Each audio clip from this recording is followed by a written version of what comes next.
नमस्कार, माझं किचन चॅनलवरती आपल्या सगळ्यांचं खूप खूप स्वागत। तर आपण आज एक डोसाचा प्रकार करणार आहे, कुरकुरीत असा डोसा करणार आहे। याआधी पण चॅनलवरती भरपूर असे आपण डोसाचे प्रकार केले, तर तुम्ही नक्की जाऊन चॅनलला भेट द्या। तर आज करणार आहे आपण थालीपीठ डोसा। तुम्ही डब्याला देऊ शकता मुलांना किंवा छोट्या मोठ्या मुलीसाठी पण बनवू शकता। खूप सोपा आहे। चला तर मग आपण सुरुवात करूया।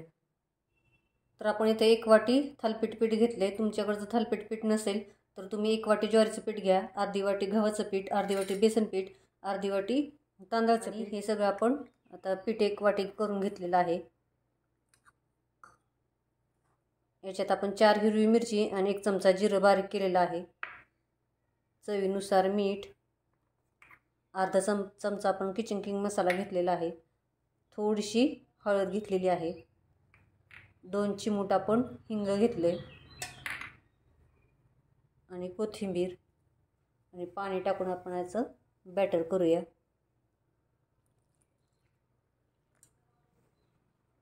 आपल्या चॅनलवरती थालीपीठचं प्रमाणच कसं केलं आहे त्याचा एक व्हिडिओ आहे, तुम्ही नक्की जाऊन चॅनलला भेट द्या।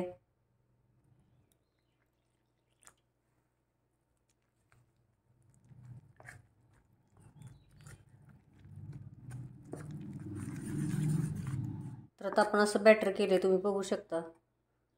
जर जाड करायचं असलं तर थोडंसं घट्ट करा। तुम्हाला जाड डोसा बनवायचा असेल तर थोडंसं पीठ घट्ट ठेवा। पातळ बनवायचं असेल तर असं थोडंसं पातळ बनवा। तर आता आपण याला 5 मिनिटं असं ठेवून देऊया। तवा गरम झालेला आहे, त्याच्यावरती आपण थोडंसं असं पाणी शिंपडूया किंवा तुम्ही तेल लावू शकता। तेल लावायचं, पाणी टाकायचं, असं थोडं पुसून घ्यायचं। लहान मोठे तुम्ही डोसे बनवू शकता, मस्त चटणी बरोबर किंवा असं नुसतं खायला खूप छान लागतो।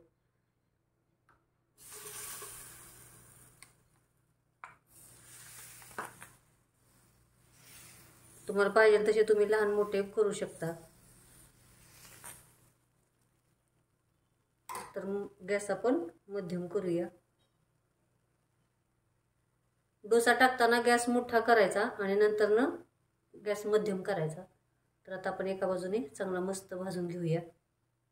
तर थोडासा असा सुकलेला दिसला की आपण आता पलटी करायचा। तुम्ही तेल टाकू शकता, बटर, तूप तुम्हाला पाहिजे ते तुम्ही टाकू शकता। तर आता आपण पलटी करूया।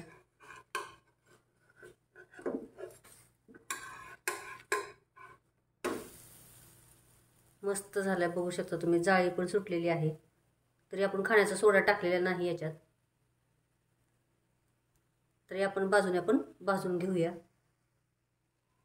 छान असं दोन्ही बाजूने भाजलाय, तुम्ही बघू शकता। खाताना याच्यावरती तूप किंवा बटर लावा, मस्त लागतो एकदम। असाच खावा नुसता, दही चटणी बरोबर सुद्धा तुम्ही खाऊ शकता। तर याच पद्धतीने आपण अजून एक करून घेऊया। छान असा आपला थालीपीठ डोसा तयार झालेला आहे। कधीतरी तुम्ही नक्की करून बघा।